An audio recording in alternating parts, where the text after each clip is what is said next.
ahead.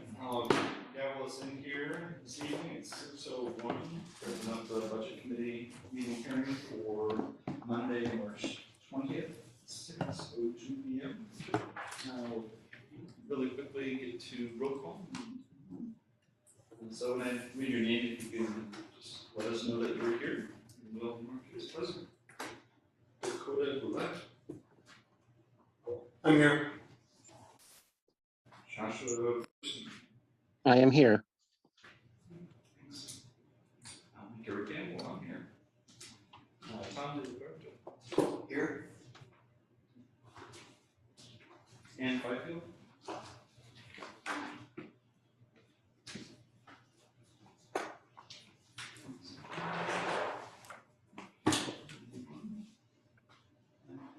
Kirky Edmonds, Alicia Hayes. Here. Michelle Shu. Here. Gordon Lafer. Here. Judy Newman.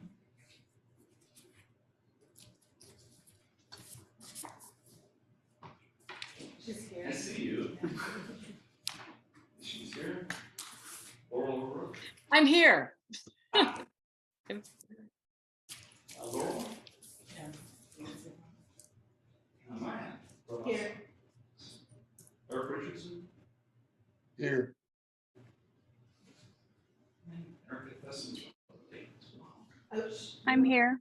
Oh, you're there. You're there. Hi. Great. Well, welcome.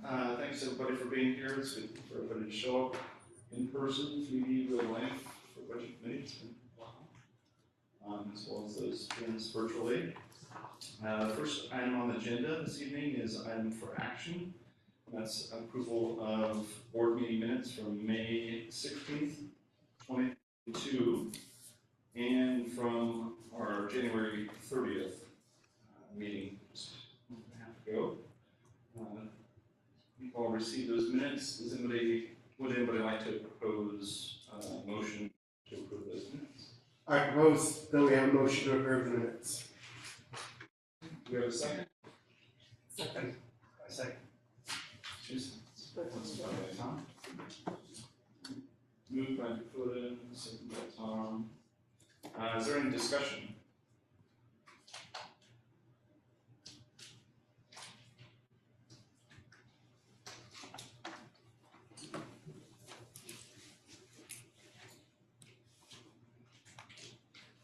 I'll leave lots of wait time in the classroom.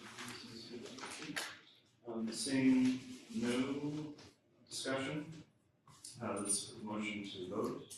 Those in favor of passing or submitting and passing the minutes from May and January as is.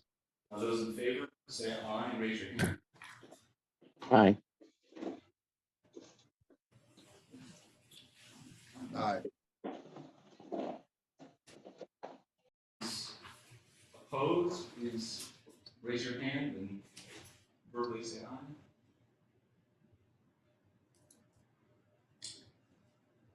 Seeing no. The motion passes unanimously. Thank you for doing that. All right, so thanks for getting that business out of the way. Before we get to the rest of the agenda, I just wanted to remind folks that we'll have time at the end of the meeting if we want to have additional discussion items, add items to future agendas. We'll definitely have time for that. First things we're going to hear from today is looking at the review of the responses from the questions that we had in our January meeting. So we'll be going over those. And we'll have Matt Brown join us. He's the Director of Financial Services. And he'll speak to that agenda. Take it away, Matt. Thank you very much. So in your board packet was just a review of information that was sent out previously after the January meeting. There were a few questions regarding charter school enrollment, as well as student enrollment in the Eugene Online Academy and homeschooling, as well as information requests from the ALICE program. And so those were sent out in email to all budget committee members shortly after that meeting, I think a couple of weeks. But we wanted to include it in the packet to ensure that it is made available to everybody in the community that wanted to see that information. So I'm happy to answer any questions if there are. Tom? Yes, thank you for that information. It was hard to absorb, but one thing that I did have a question on was on slide number 25. And that had to do with the EOA, the Online Academy.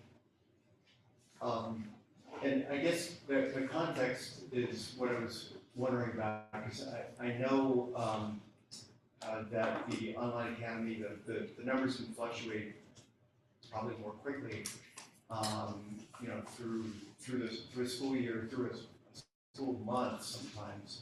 So I'm wondering if you could maybe provide a little bit more context on that.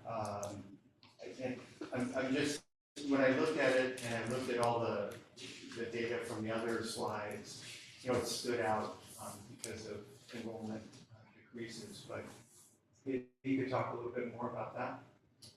I would actually see if Dr. Knight can speak to it, just because I'm fairly new to the district, and so I think he's going to have a little more history. Okay.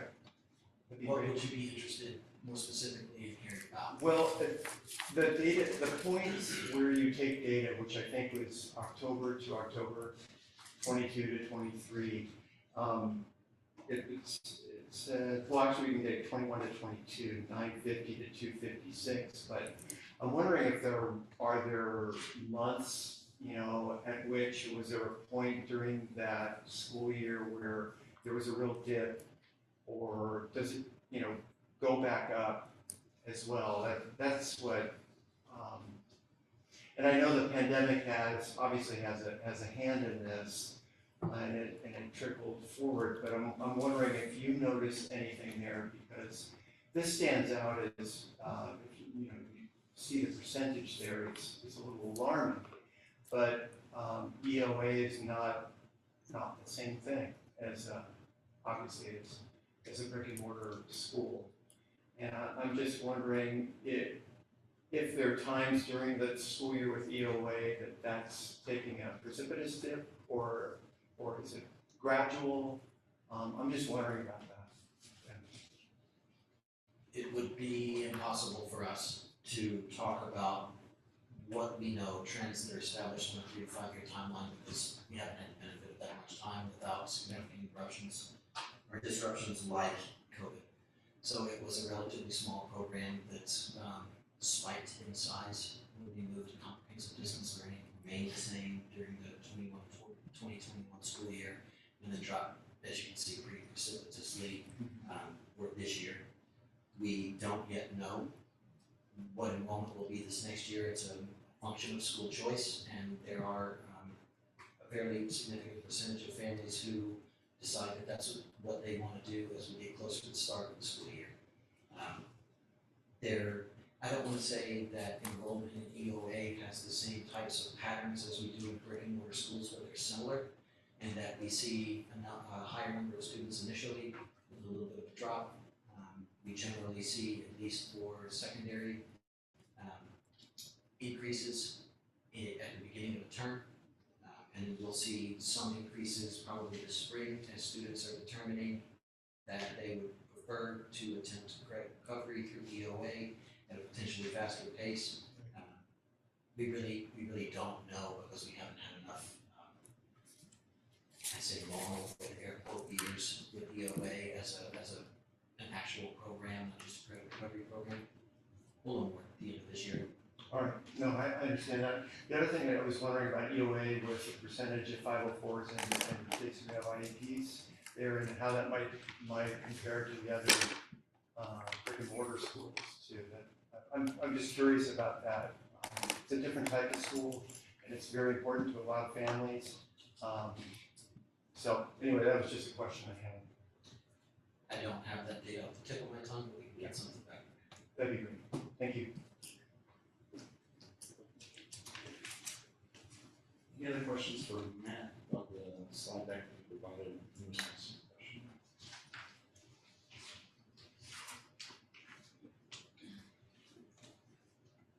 See, move on, and welcome. Thank Thanks for you. joining us. So next on the agenda is our opportunity for community members to take some time to speak with us. So community members can sign up to speak at budget committee meetings by submitting a request at 4j.blaine.edu/board/budget committee, or by contacting the superintendent's office at 541-790-7716. And the deadline to do so is by noon on Monday for each meeting. Individual speakers are limited to a time of 3 minutes each and cannot give their time to another speaker. While folks are speaking, I'll have a timekeeper clock up to how much time is left for them to speak. And they're welcome to make comments about the district, but if there's more specific concerns, they can reach out to the superintendent directly for his office to address. How many folks do we have? We have one speaker, Mr. Jim Torrey. So this evening we'll have one speaker, Jim. Welcome, you can see right there. Welcome back. Thank you. Thank you for this opportunity. I have previously served on the 4J Budget Committee for 14 years. During that period, I can't think of a year when the actions of this committee and ultimately the school board have been more important. While sufficient funding is available for this year's budget, many of the dollars are one-time dollars. The district must be transparent with all 4J stakeholders in letting them know what the district's plans are for the post-COVID funding. The following list of questions the public needs to have answered. And I would hope it would be during an open public meeting such as the Budget Committee meeting. I believe the answer should be provided prior to the approval of this year's 23-24 budget. How much of the current ending fund balance, the reserves, and the federal COVID funds will be available for the 24-25 budget year?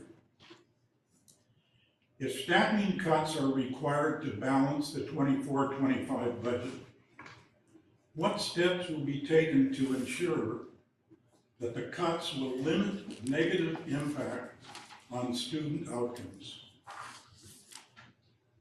You know, many of the students continue to be impacted and will require additional support during the post-COVID years and into the future.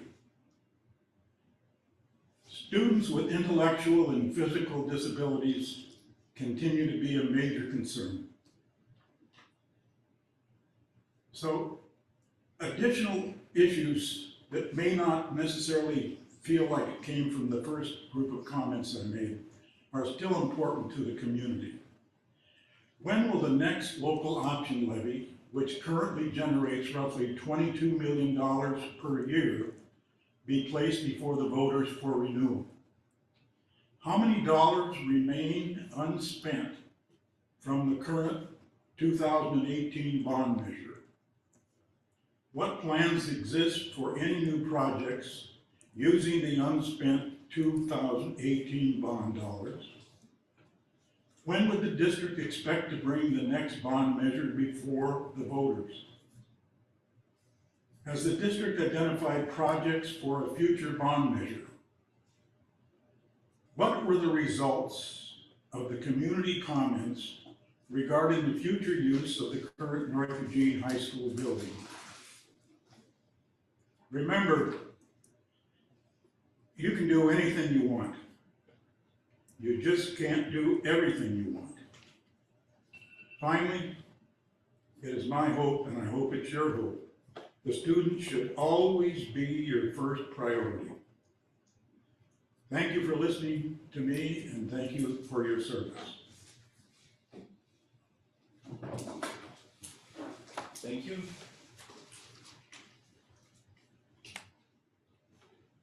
Moving on to our next agenda item, our superintendent comments. I'll hand it over to Superintendent Dave. Please take it away. Thank you. I'll keep my comments brief. Tonight, we'll hear from staff and members of the committee, budget committee and board about capital funds, debt service funds, and insurance reserve funds. Those might not be the biggest funds that we have, those over which we have the most agency, or those that we're most interested in talking about, but we're trying to dedicate conversation to specific funds throughout our entire budget so that not every conversation is wrapped up in conversations about the general fund. So appreciate knowing that that's how we're trying to structure the evening. This last week, members of the board approved our integrated guidance program for the year. That's our process by which we get approval to apply, oddly enough. So we've submitted a plan to the board, which has been approved. We will now submit it to the state of Oregon, and then we will go through the process, which is new for this year for integrated guidance, with some weeds and a variety of budget streams like high school success, SIA, early intervention and identification supports. So if you're interested in information, that's in the board packet and on the website. But in short, there are three big areas that we're focusing on with three major outcomes. We want to have an engaged community through timely communications and meaningful engagement opportunities, funding surrounding those initiatives. We want to be equity advanced with a coordinated focus on the needs of all students, with an amplified focus on the needs of students that have not had the same level of success in the past. We want to have a really well-rounded education for all of our students. That includes safety and well-being of all students and staff. I appreciate the community's input, staff's input, the board's input, really everybody's input, as we got to a place where we could narrow in on some objectives for the coming biennium. That's really about it for my comments. Gary, I'll turn it over to you. Okay, thank you very much. Next up on the agenda is item for information. First item is budget committee presentation. Thank you very much. So welcome everybody. This is my Super Bowl time of the year, so hope you all enjoy it. Please do not hesitate to jump in and ask questions or raise your hand. I'm happy to stop anytime and discuss anything, as well as you're happy to the end to ask questions as well. So we will start to go through the presentation that's in the packet. So as Dr. Dye mentioned, we will be discussing tonight debt service capital projects and insurance reserves. Definitely not the most exciting things to talk about, but we want to definitely make an effort for transparency to make sure that we have an opportunity to discuss all funds throughout the community. So in our debt service funds, we're going to start off with, we have two separate funds for our debt service. Our first is Fund 300, that's our general obligation debt service. Then we also have our Fund 370, which is our PERS debt service. Obviously, Fund 300 is to pay for general obligations, and PERS debt service is for debt service payments on pensions bonds that were taken out by the district in 2004. On slide 4, you'll see a breakdown of the general obligation debt services, when those were taken out in 2011, 13, and 2018. And you'll see that we have roughly about $50 million that has not been issued from the November 2018 approval. The district does anticipate using and going out for those funds in 2024 and 25, so in a couple of years when we have some projects that are getting ready to be paid for. And then Fund 370, we did a pension bonds mentioned back in 2004 for about $53 million. Those help pay down some of our obligations for PERS in the future.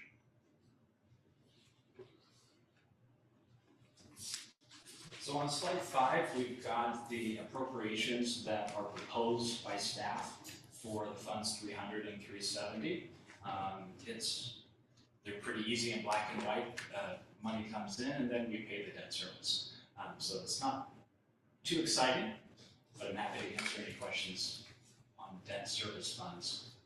On slide 6 is a debt service schedule for Fund 300. Those are our general obligation funds. If the district were to make a decision to not go out for any more general obligation bonds, how long would it take us to become debt-free, so to speak? That is this timeline of all of our debt obligations for general obligations through 2042. And slide 7 is the PERS pension payments that go through to over the next few years. really too exciting, principal and interest payments. That's about a 2 or 3 minute overview of our debt service funds. Any questions or comments that I can answer? Please. The 370 is to cover PERS, but it's a general obligation. It didn't go to the voters, did it? No, it did not go to the voters. Do you want to talk about? I was gonna twinkle in 4J's eye. Yeah, go right ahead. I don't have much to offer in the way of, where that was in 2004. We can get you some information and come back. How does it serve as, thank you. It's a new world in person. The GO bonds are serviced by property tax revenue specific to them. So how is the PERS debt backed?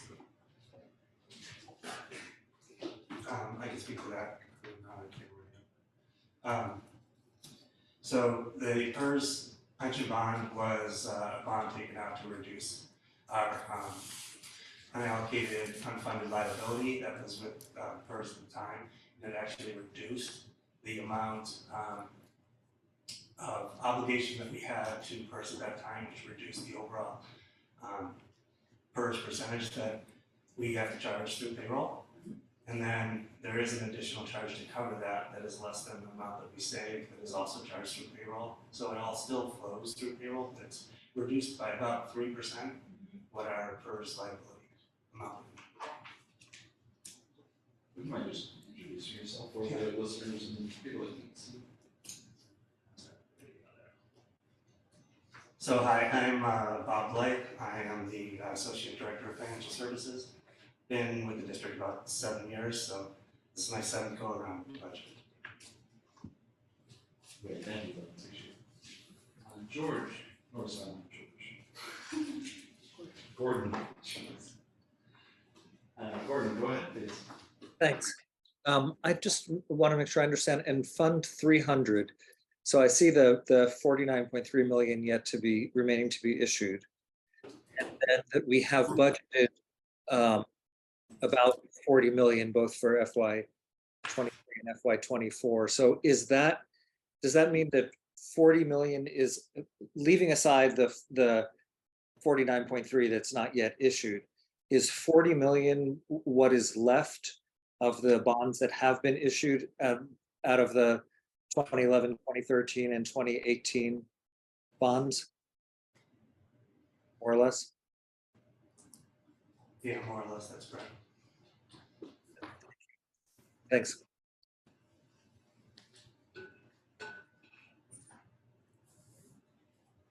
Any other questions from you? Okay, we can move forward. Next section to talk about is our capital funds, which we have a lot of.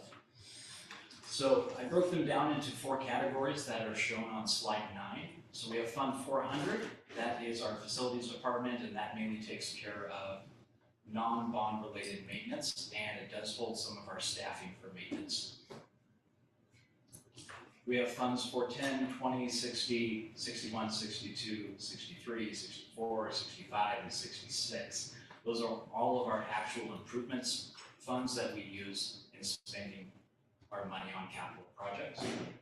We have Fund 450, which is titled our property sales. That is where if the district sells any property, that those proceeds from the sale would go into that fund to be held for a future purpose. And then we have 490, our capital equipment. These are funds that are used for ongoing capital expenditures like student technology, equipment, buses, and vehicles. Any questions on this? We'll jump right into the actual proposed appropriations on the next slide. So we have Fund 400 with a beginning balance and then the proposed expenditures of salaries and capital. And then Fund 410, which is our 2013 bond, we have roughly about the $489,000 we are proposing to put into capital outlay appropriations for spending this next fiscal year.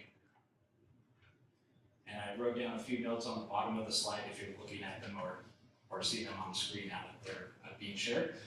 400 is a lot of district-wide field maintenance, and then 410 is mainly that 489, a large portion of that will go to underground tank removals at some of our sites.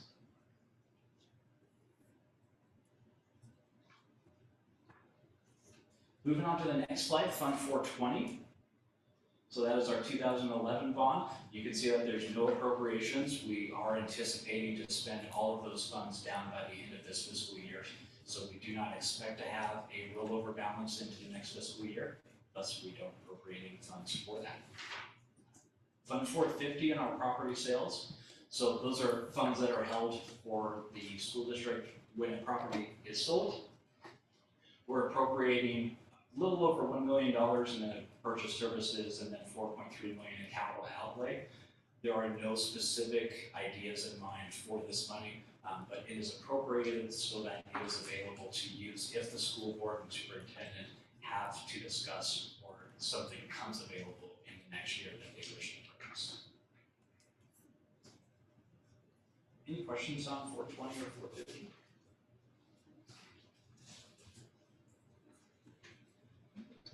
Moving along to Fund 460. Oh, yeah, Gordon. Oh, sorry. Thanks.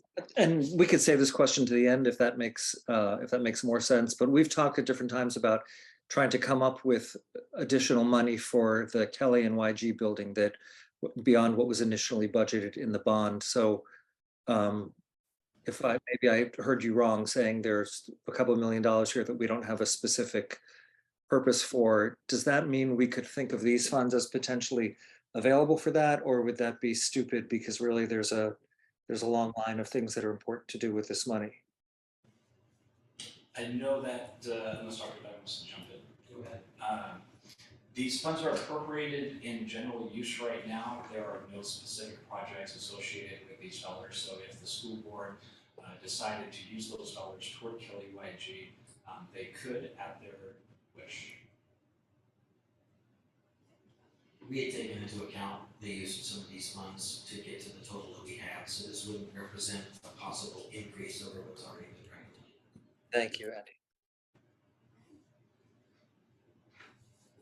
Andy, I didn't hear that last comment.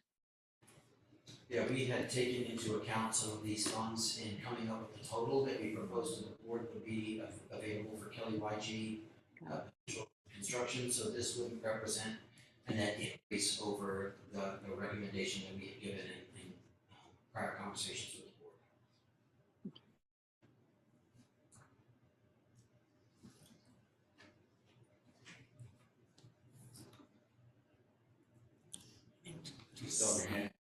I do, yeah, thank you.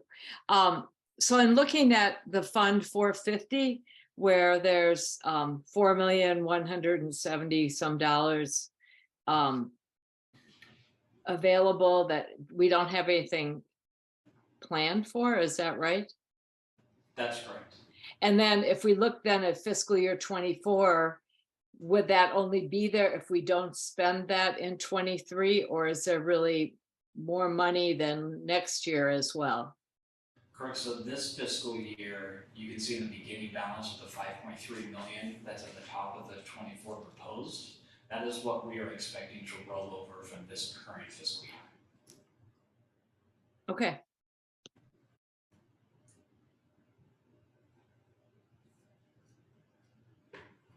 I have a clarification. So then in this fiscal year's budget, the capital outlay of $4.2 million, we're not actually doing any capital outlay with that money. There may not be projects that are expensed. It's just fully. sitting in there It's appropriate to as be capital allocated. outlay if we have some outlay. Correct.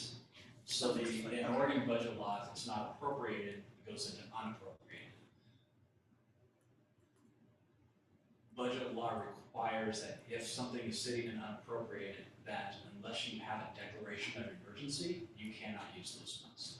So we try and appropriate whatever we can to make sure that it is available to you. So there may not be specific projects. As you can see, in next fiscal year, we allocate a little bit to purchase services just in case something comes up that we need to buy, as well as capital outlay for $4.3 million. We appropriate so that it is at least if the board chooses.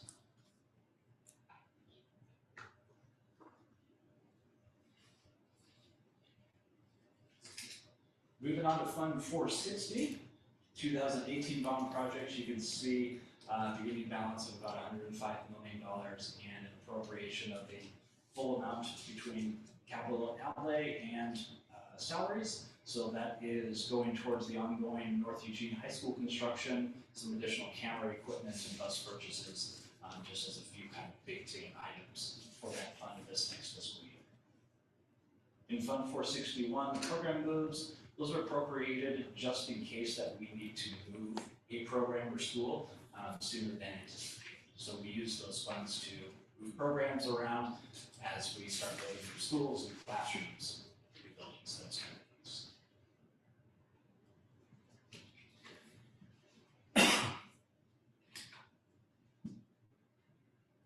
Seeing any questions, we'll move forward.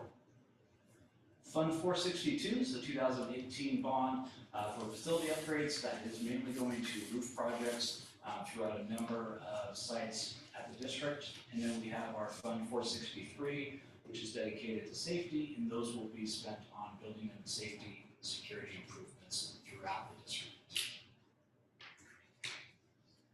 Any questions on those funds?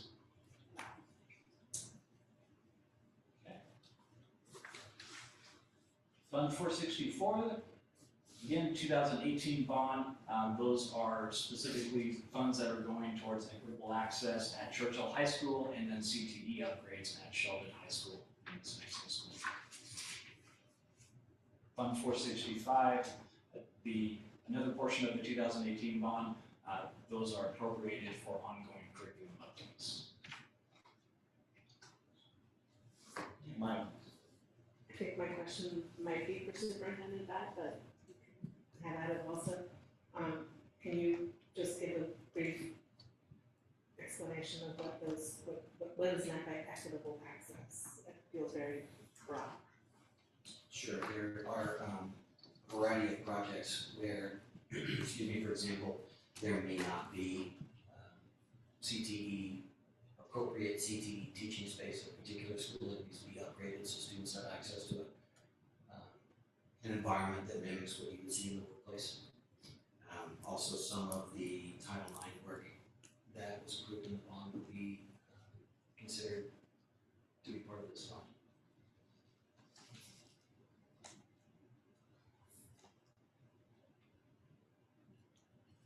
Moving right along, Fund 466. Again, the 2018 bond specifically for technology. The district does plan on doing a very large project, wide project upgrades around the district. Technology-wise, there's a lot that goes into that. Fund 490 capital equipment, those are appropriations for large capital equipment purchases. So you can see capital outlay, and then supplies materials, and then purchase services. Once again, we may have a small list of items to purchase under that fund, but it may not be completely spent out the next fiscal year, but we appropriate the money so that it's available if something was to be replaced or purchased during the fiscal year.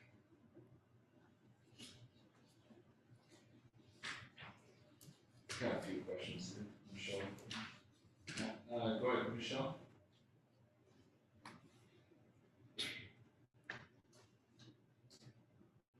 So on the last slide for 464, asking about equitable, one specifically says equitable access and the other says CTE upgrades. So I'm still not clear on what the equitable access, what that means. Because I heard you say CTE and Title IX. So what does equitable access involve? Ensuring that there is parity in our athletic facilities across our high schools, and that there's equitable access to learning environments around career and technical education across our schools, not I think equity might be a confusing term in this particular case because it's not really talking about equity in terms of access to instruction or access to opportunities like we use it in other scenarios. This is more from a facility standpoint. I see. Okay, when you said athletic fields, I could see what you're saying. Thank you. Sure. Okay, Gordon? I think Judy was before me. I can wait for you, Judy.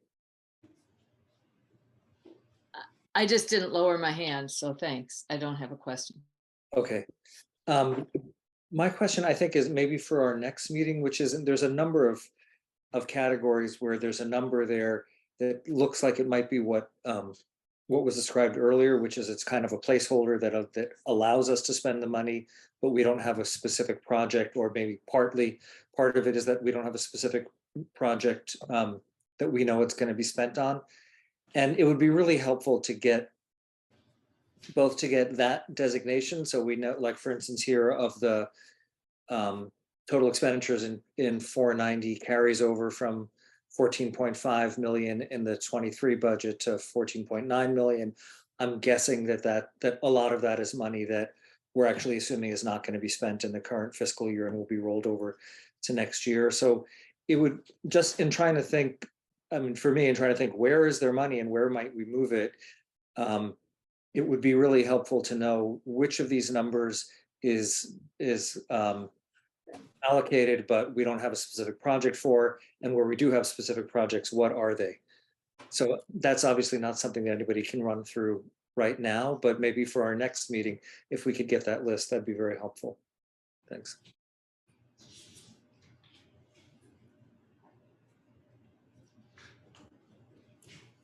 Be happy to provide that list after talking with facilities and our chief operating officer, and we'll get that for the next meeting. So this time my hand's up for real. Following up on Gordon's request, if you're going to ask facilities, I'd also like to get a sense, they've been doing this a while, of what kind of unanticipated things that come up during the year, which I know there's a lot in a district our size. So I think it would be important just to get a feel for past experience. That would be helpful to use if we're going to be looking at funds that way. Do you want to respond? Comment, not necessarily a response. Sorry. Yeah, there will be a list of projects that we want to do, and then there's a long, long list of deferred maintenance that we have that I think far exceeds what we currently have in our reserves. And then, yes, there are some unexpected things like leaks and roofs that we can't realistically anticipate. And then just the need to strike an appropriate balance between the reserves that we have so that we can address both deferred maintenance and unexpected construction costs over the course of the year. So we can get some information about that as well, too. I see Erica's hand up as well. Yeah, thank you. I had a question on Fund 465. It says ongoing curriculum updates. Just curious about what curriculum, and also it would be great if we just had a ballpark of the deferred maintenance, like just kind of like, hey, ballpark, that this is 10 million or whatever. That's just helpful because deferred maintenance, I realize, is extremely important.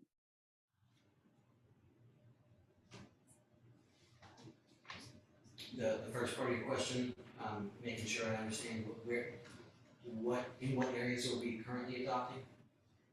Yeah, the ongoing curriculum updates. I wasn't sure, was it like elementary or high school, or is it several different curriculum updates?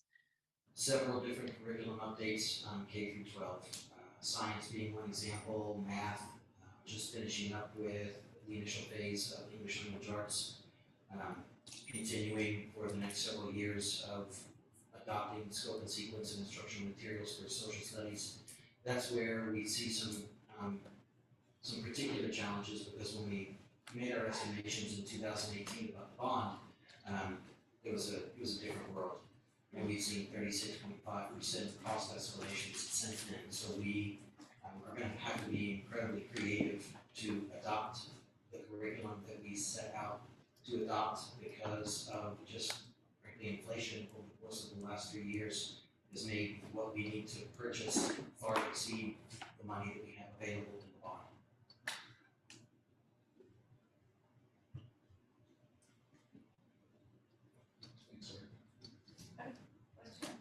You got it, do you want to answer that? No. Okay. I have a question back on 450, property sales.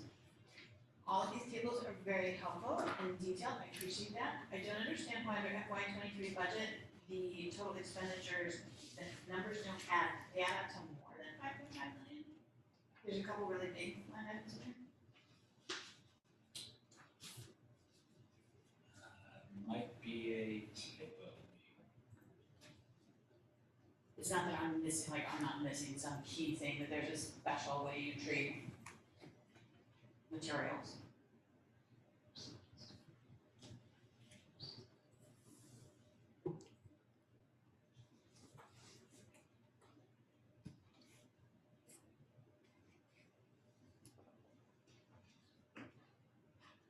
That 2.4 million is a typo. You should see.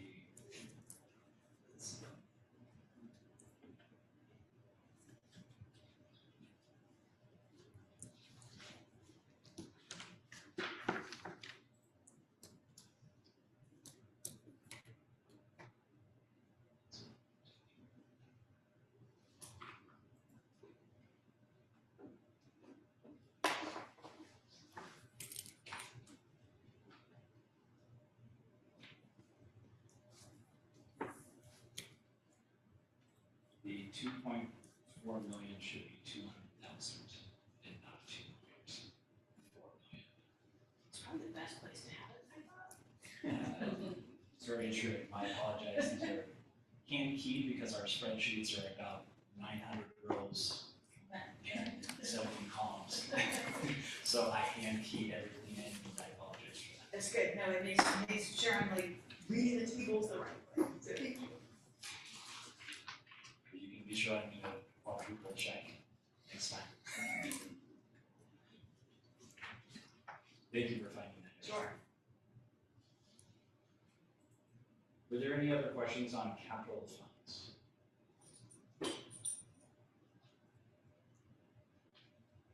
Okay, we'll jump to insurance reserves. So insurance reserves on slide 17, I categorized them into 6 main categories. So we have Fund 600, which is our general insurance reserves. This is home to our risk management department. 610, which is our insurance reserves for licensed employees. 620, insurance reserves for classified employees. 630 for administration and MAPS members. 640 our wellness clinic, and then 650 for our post-retirement benefits. So moving right into the actual appropriations, Fund 600, pretty status quo for the appropriations as far as the total amount. We are moving some costs of salaries into Fund 600 just based on some organizational changes that we've had within 4J School District and how we operate. So that has changed on where salaries and benefits are charged for some employees. Fund 610 is our insurance reserves for licensed. We appropriate to spend about 19.8 million of the 21 million that is available. Any questions that we can answer on Fund 600 or 610?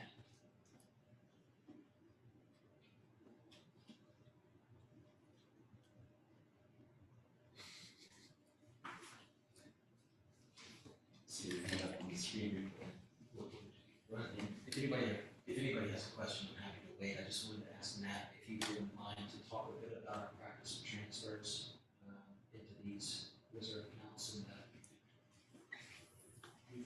do we do them now, and if we don't, what could the possible ramifications be and things that we need to consider?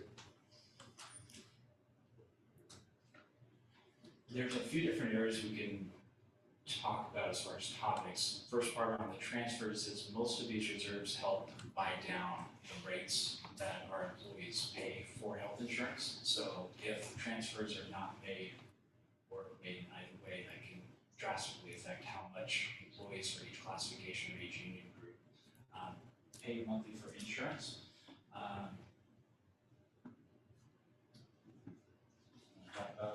Bob is actually our associate director. He actually sits on the Joint Benefit Commission that helps oversee these funds specifically for licensed, classified, and MAPS members who meet up on a regular basis to discuss these funds and how to use them. Sure. So we have in the past had transfers into some of the reserve funds as part of contractual negotiations. The 610, 620, 630 funds are all used as a way to subsidize the cost of insurance to the employees. And so every year the Joint Budget Committee gets together and we review where we see those reserve levels going. We look at what OEB is coming out with with the cost of insurance for the upcoming year. Take into account any additions to the contributions that are coming from the district. And each group individually works to come up with rates that they want to assign to the employees using some of these reserve funds in order to make the healthcare costs more affordable. Currently, we do not have transfers into 610, 620, 630. I think last year was the last year we had some contractual monies going in. But one of the things that every year we talk about when we're looking at these transfers or we're looking at what we're going to do for subsidies, it's really where where the fund balance is going and how we can best subsidize those healthcare costs for the employees while still maintaining a reserve that's going to last over time. One thing that I'm sure everyone in this room knows and online is that the cost of healthcare increases very rapidly, much more so often than inflation itself. So it's something that they take into account every year. For Fund 600, Fund 600 would normally have transfers in if there were going to be salaries that were going to be paid out of there. The other revenue source for Fund 600 is from payroll. So it's payroll deductions that are happening for unemployment and workers' comp. So it's a percentage of a person's pay, and that goes in to cover the cost of those insurances. Hopefully that answers your question. Thank you. I see Eugene's hand up. And has there been any discussion about larger districts being able to opt out of OEB? I look at other districts and I feel like we're at a disadvantage being an OEB for the cost of our benefits. Sorry. I thought I'd ask Bob since he's on that committee. We have had discussions. I can't say that they've been incredibly productive, and I'll let Matt add whatever detail he might have. In short, it's not very easy, if at all possible, to leave OEB at this point in time. We take an act at the legislature, and I don't know that our priority is their priority on that particular issue at this moment in time.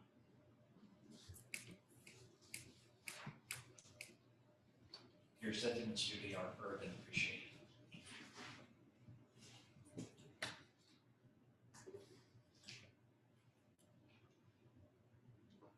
Moving on similarly to Fund 620 and 630 for classified unions and administration or MAPS.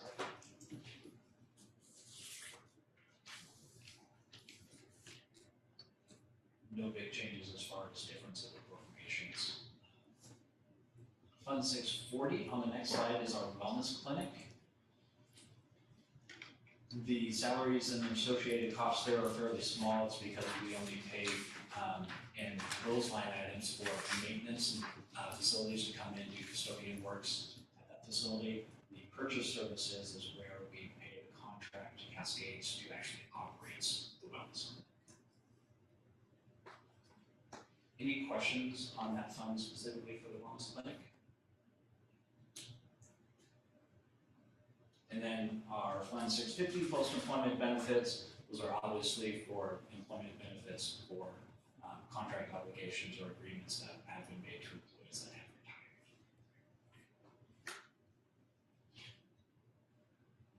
Any questions generally on insurance reserves? The post-employment benefits are that's for all as classified, licensed, and insured. Yes.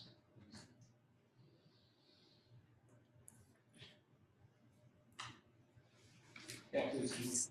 So I had my hand up again, sorry. And please correct me if it's just that I didn't hear, because it is hard to hear the people in the room. So when I'm thinking of the insurance reserves, both for classified and for our licensed employees, and we are helping offset that. And I think I understood Bob to say we aren't putting money in. Can we sustain that? Can we keep up our end of the bargain? I'm not really sure where that all comes from. Yeah, hi, Judy. So right now, the district is not putting funds in above and beyond what they're doing for regular employment benefit. So for those employees who are single perhaps and aren't using the full amount of the district contribution, whatever is remaining over that amount goes to the reserve. And as far as the paying down of it, that's really tied to the level of subsidy that's been put in. And in years past, there's been some concern about what's going to happen with the reserve, because it was starting to go down, and so people were pretty conservative on the subsidies that they were working on. And then in the last couple of years, where we noticed that we're actually seeing a rise in the insurance reserve, and this is due partly to negotiated increases in district contribution, as well as adjustments in the type of insurance that we offer. So Kaiser came on board as an offering to our OLED members, and so that was a little bit less expensive than some of the other plans. So we did start to see an increase in that. And so as far as contractual transfers that the district is physically doing above and beyond that, we aren't doing that anymore. Those ended last year. Classified, I think, was the last group that had a transfer in. And so right now, yes, it is sustainable. One of the things that we're actually looking at now is that the reserves are increasing over this year, and there are contractual caps to how much can be in the reserve.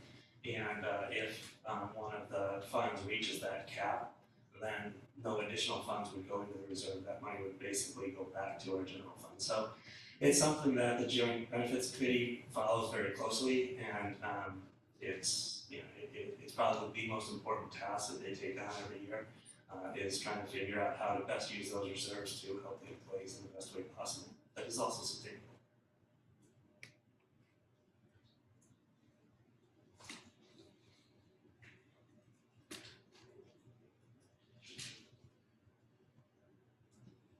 That is essentially the end of the budget presentation. We do have one slide towards the end, page 21. I know the budget committee at the last meeting had asked for additional meetings to be put on the schedule.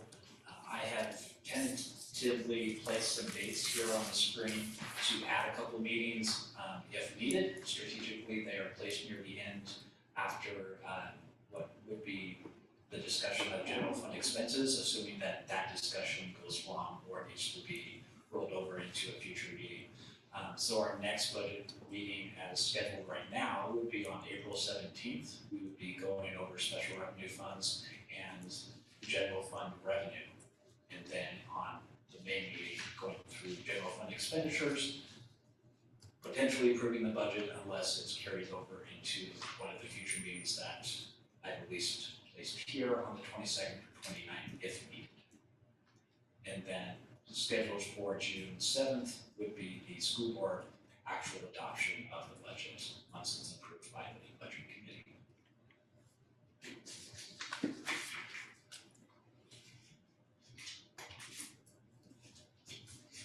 So I'm happy to take any questions or comments on that tentative schedule if you more dates are needed, or less dates, or changing dates or topics. Happy to entertain any discussions. Well, concerned about the 29th is a holding place Memorial Day. So it won't be for town. If you want to leave fall back to the 15th, it's a possible date for that. Yeah, could do the 15th and 22nd. And that's assuming you want to stick to the Mondays. I'm sorry, I can't hear whoever was speaking before you, Matt. Sorry, Alicia, that's me. I'm a little mic shy. I was just making a commentary that the 29th of May is Memorial Day, and so maybe a lot of people out of town. And so possibly moving the holding place up to the 15th of May. Any comments about that before we actually move to our motion to actually approve this schedule? I think that's a very good idea. I bet you guys don't want to be here Memorial Day. Staff, I think, guessing. Yeah, I also fully support not having the meeting on the 29th for staff. It's not about me. So actually, we'll look at approving the schedule as proposed. Do I have a motion? Oh, sorry. Is that Josh? Josh, please. Hey, everybody. Let me see if I can lower my hand now. Yeah, I was actually about to ask a question before a motion, which is, I always worry about the timing. So that way, if the 29th of May would not work, is it correct that we couldn't push it back a week? That in terms of what we as a committee need to do to make a recommendation to the board and what the board needs to do in time for the law, is that the only other option would be May 15. Is that correct? To have two meetings after May 8th, I mean. The two Mondays would be the 15th and the 22nd. June 7th, I believe the board will have another meeting on June 21st, which is the third Wednesday. If I'm, Lisa's nodding her head yes. So that is a potential date that the board could approve the budget. Just gets a little bit late in the fiscal year in case something goes awry or happens. And they may need that 21st meeting. So that's why I tentatively put the school board adoption on the 7th. But potentially that could be pushed to the 21st, and you could add a couple Mondays in between the 22nd and the June 21st date. And I'd rather us be early than obviously break the law, the board break the law and be late. If I could just follow up then on my comment, I guess my question for my fellow committee members is, in the past, and this is year we've done it a little bit differently with more meetings and more different information on each one, which I think is fine. In the past, the May 8 meeting that we have listed potentially in front of us right now, that's kind of been the big meeting, if you will. Here's a presentation of what we're suggesting, the discussion, potential vote, and that's the meeting from which often we've needed at least one more meeting, just because of some other questions that come up, or maybe there's just not enough time to discuss it all. So I'm in favor, I think, of the idea of having two placeholder meetings after May 8. And given the issue of the holiday on May 29, and just making sure there's enough timing for public notice and all that stuff, it does seem that May 15 and May 22 are the better options. So that's just my thought. I'm not making a motion yet. I just kind of wanted to throw that out there in terms of making sure that we as a committee get enough time to do what we need to do to then forward it to the board, or to make a recommendation to the board, excuse me, so that they have enough time to do what they need to do. Does that make sense? Thanks, Josh. Erica? I totally second what Josh just said. I think that would be great for the 15th and the 22nd. And I totally agree with what he was just saying. Maybe so much so you might want to make a motion on that. Yes, if I can, I'd like to make a motion that we add 2 more holding place meetings to the agenda for May 15th and then May 22nd for the 4J Budget Committee meetings. A second. I'll second. Any other? Yes, I'll read that. I think, Erica, just for clarification, you were saying as proposed with that swap for those. Yes. And Dakota, you're clear on that for yourself. Yeah. Any other discussion?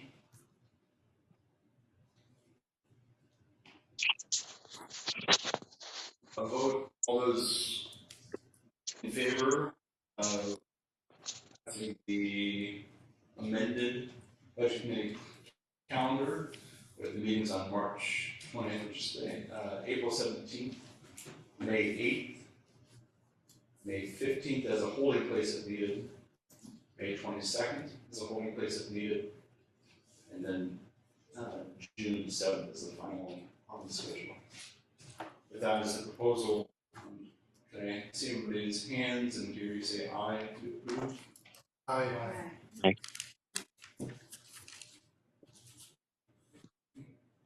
Thank you. And all opposed? Please raise your hand and say aye. Seeing and hearing none, pass that schedule unanimously. Thank you. All right. Thank you for that, Matt. Thank you for your presentation, your time. Appreciate it. Next up on the agenda is just a wrap up. So if there's any items that committee members would like to add to our discussion today, does anybody have any comments or questions that they'd like to raise this evening? Yeah, go ahead. I think Gordon was first, actually, so. No, Dakota, I may be gonna say what you were gonna say. You go ahead. I was gonna ask, how much would it cost the district to hire more EAs for our schools? We are actually going through that exercise right now in financial services and putting costs together for all positions in schools. That's kind of a menu of options for the board and budget committee to exactly see what costs are per person, so that you can best identify EAs would be included on that list as well as many others. Okay. Gordon? Thanks. I actually had a different question, but also brought to me first by Dakota Boulette, which is, is the current budget project continuing to provide universal free meals in the schools for the coming year? And if not, what is the cost differential of continuing that program? Right now, the cost last year was about $965,000, which was a transfer made from the general fund. We have not completed the general fund budget that is due to be presented on May 8th.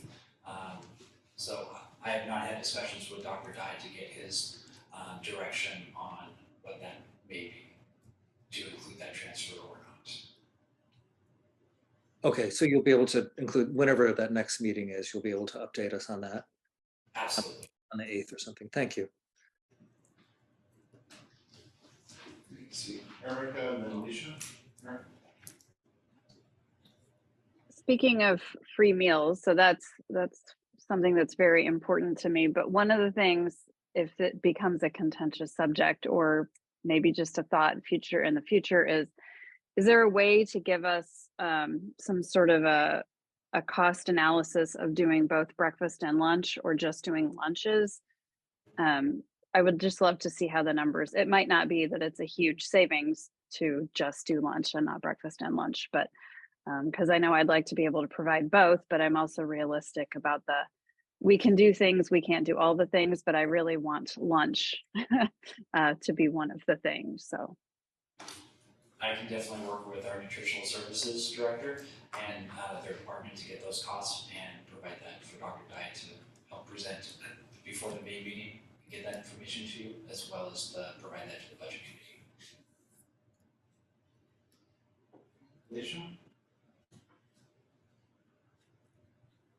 So I want to follow up on the lunch and breakfast discussion. So I have no idea how to run a program like this, but we do have professionals who may be able to help us. There's pieces of the free lunch program that are so important, besides, of course, the food, but that there's not a stigma. And that's the beauty of a free lunch. Everybody gets it. But there may be creative ways out there that we haven't seen where, you know, it's easy to opt in, or it's, you know, we ask people to opt out. I don't know. It's just, to me, it's kind of one of those things that I hear a lot from parents. Just, you know, who are we feeding? Isn't there a better way to use this money? I can pay for my kid, blah, blah, blah, blah, blah. And I don't know if there is, but I guess I would just ask that I would like to hear those creative ideas if staff feels that they have some. I'm not asking them to run down programs or create a new one, but if they do and they have some thoughts, I would be interested in those. Thanks. Do you think that'll be an option? If that's a decision of the board that they'd like for us to come back with some information, then we'd certainly do that. I can offer that one of the unintended consequences of a good thing, because no good deed goes unpunished, is that people aren't filling out their paperwork to indicate free and reduced status. And while that affords them easier access to free lunch, it does not give them access to benefits, for example, for athletic participation or other things that I don't think that folks may realize until it's up to the last minute or a little bit too late. So I would hope that there may be a more elegant solution if charged to find one by the board of the budget. Is that Dakota and Tom? Dakota? Giving people the option to opt in or out, it's not going to get, if we give them the option, it's not going to remove the stigma. Removing the stigma around it is important. So I oppose giving our students and parents the choice to opt in or out of this program. Tom? For me, removing the stigma is incredibly important, and that's number one for me. Behind it, making sure all our kids are fed well at lunch. If there's any way, however, that people who want to contribute to this program, who have the means, and and we're still removing all stigma from this process, I'd like to hear about it. I know that there might be landmines out there. I don't know if this has ever been done before, but Alicia's question about it, simply exploring it isn't a bad one. I'd like to know, but those are the two tenets that I hold with regard to this thing. It has to be, stigma can't be there, and we need to feed all our kids. Thanks. Thank you, Tom. And I've got Alicia, Michelle, Marianne, Kirti. Thank you. Alicia? So I don't want to get hung up on the stigma piece, because that is absolutely, when I suggested it, and I love your language, Dr. Dye, a more eloquent way. That's all I'm asking. And that has to be part of it, absolutely. So Dakota, I hear you, and I just want to make sure you understand that is number one for me as well. Thanks. Thank you, Michelle. Yeah. The sound is not great. And Andy, did you say elegant or eloquent? Elegant. Elegant, okay. But I mean, really effective and simple, not overly complex. Something that doesn't add to the stigma or add to the administrative efforts, but gets us what we want, and maybe not so much of the downside. I'm all for elegance. I looked back in my notes, and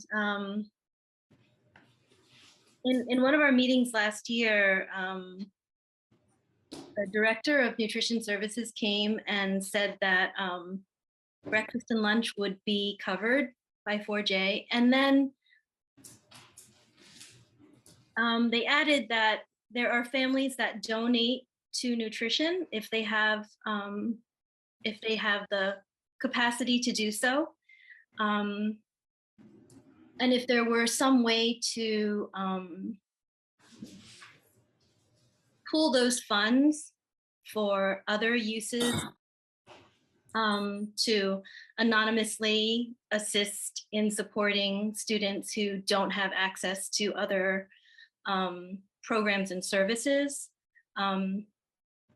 If that's a possibility and there's clarity in that message, I think that would be elegant.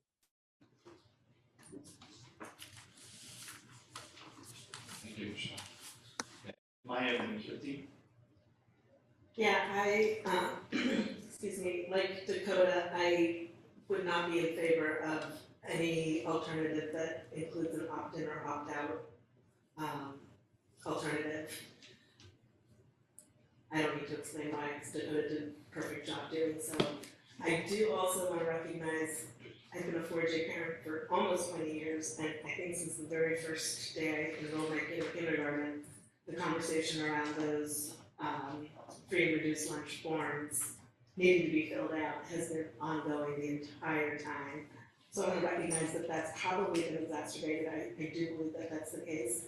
I would love to hear a proposal maybe by our communications department as to how we could do a campaign to encourage people to fill them out. I feel like in those almost 2 decades, I haven't seen anything that's more creative than just a newsletter that says, don't forget to fill these out, we really need it. And I'd love to maybe think pursue an elegant solution to that particular problem instead of approaching the whole concept of free and reduced lunch and turning it on its head when the issues are really about getting those forms turned in and about, again, maybe a communications department question about really informing people that if they feel compelled to donate to that department and to this commitment that the district has made, that there's a very easy, I mean, people love QR codes. We all know how to use those now that we have a pandemic. So those are our big issues, is people feel really compelled to want to donate and we need those forms filled out. I think that really turning the way we communicate those two things on parents on its head is a better solution as far as I'm concerned. Thanks, Matt. Yeah, Kirti and then Erica. Yeah, I actually just want to put my support in for everything you just said too. It's not just the stigma for me, it is the basic needs of our children in this district right now. Like we've been talking for the last couple of years on mental and social health needs on here. I mean, I don't need to tell this team on basic nutrition and being the only meal some of these kids are finding, and like we're not in a very like wealthy school district right now. So be able to provide those things. I also think there's also to a certain extent good peer pressure when people are all eating together, for kids who may not. Actually, I can attest to my kid for that.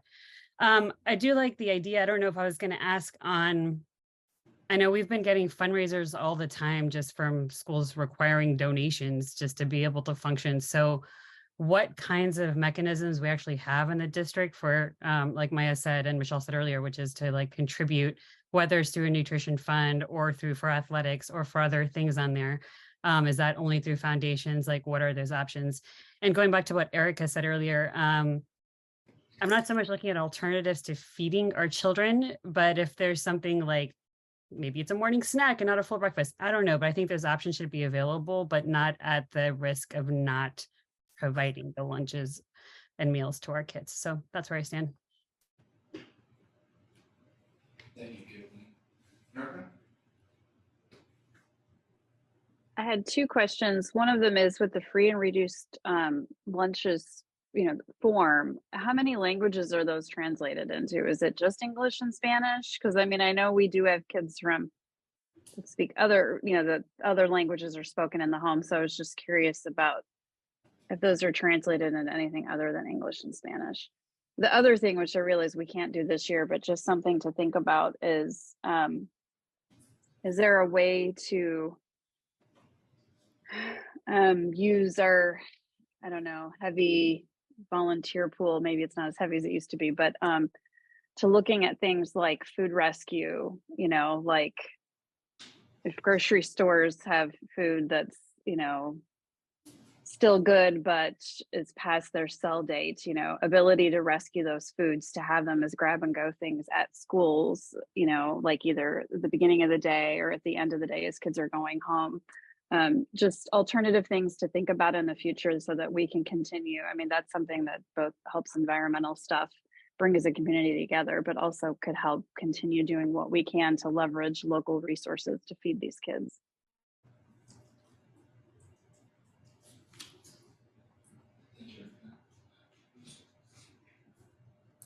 Superintendent, do you have any comments on the languages available for English mushrooms? Yeah, they're federal and ODE forms, and so they cover quite a few languages beyond English and Spanish.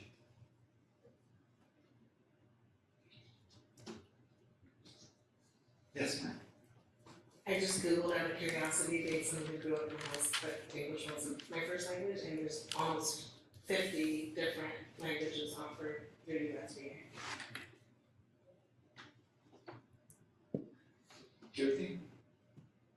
Yeah, just come back to Dr. Dye, just your quick thing, and you're talking about the forms, and I realize that there's other organizations and other things like athletics that are reliant on income and other compensations for that. But I was wondering, are there ways to gauge those besides just the free and reduced lunch? And if so, what would those look like possibly?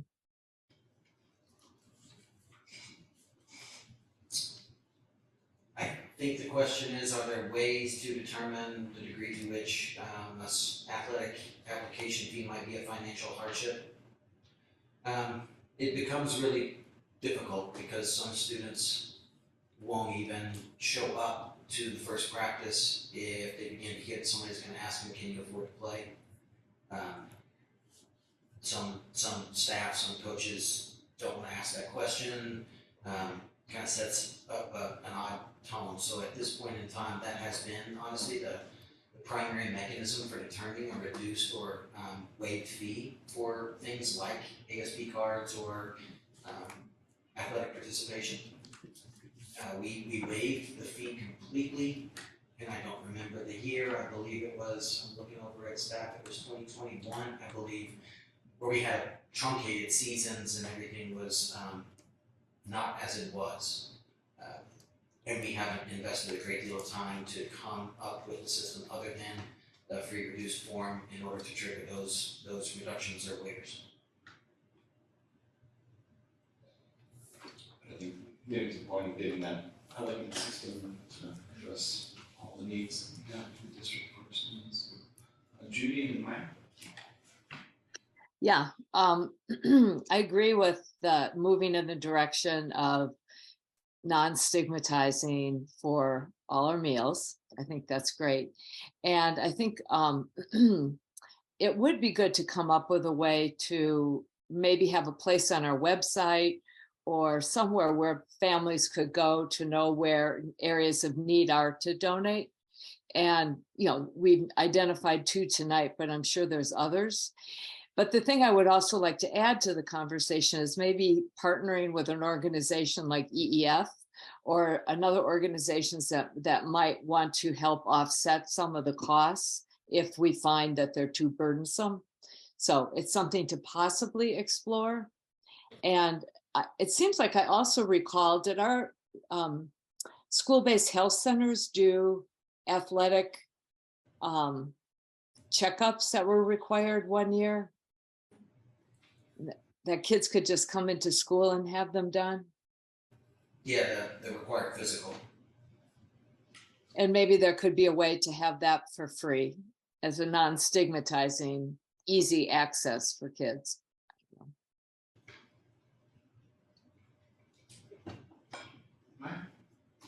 I just wanted to ask Superintendent Dye, is it the FRL form that we use to determine eligibility for schools to be Title I? That does have an impact, yes. Okay, so we definitely need to make sure that offering free images or free lunch and breakfast doesn't overly impact those forms being filled out.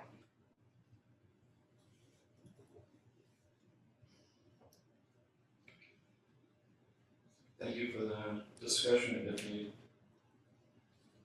looks like staff understands some of our priorities as a budget committee. Any other comments? Eric, did you want to make any comments? It's a voice I've heard today. It's nice to see you. No, I'm just really happy to be here listening in, trying to just really understand a little better the context of the budget and this conversation. But of course, proponent of especially breakfasts and this whole idea of everyone having access to that. It's a way of bringing folks together. And I know I've seen in other communities where you have community-based caterers or families who do traditional indigenous or other meals, really come into schools, and they provide really enticing meals, enticing things that really makes people want to come and be part of that experience as well. So looking into how you could bring in local really talent and also spread that that wealth around locally. So just happy to be in the conversation. So thanks. Thanks. Moving on the agenda. Does anybody have any specific items that we haven't discussed already that they'd like to see added to a future agenda?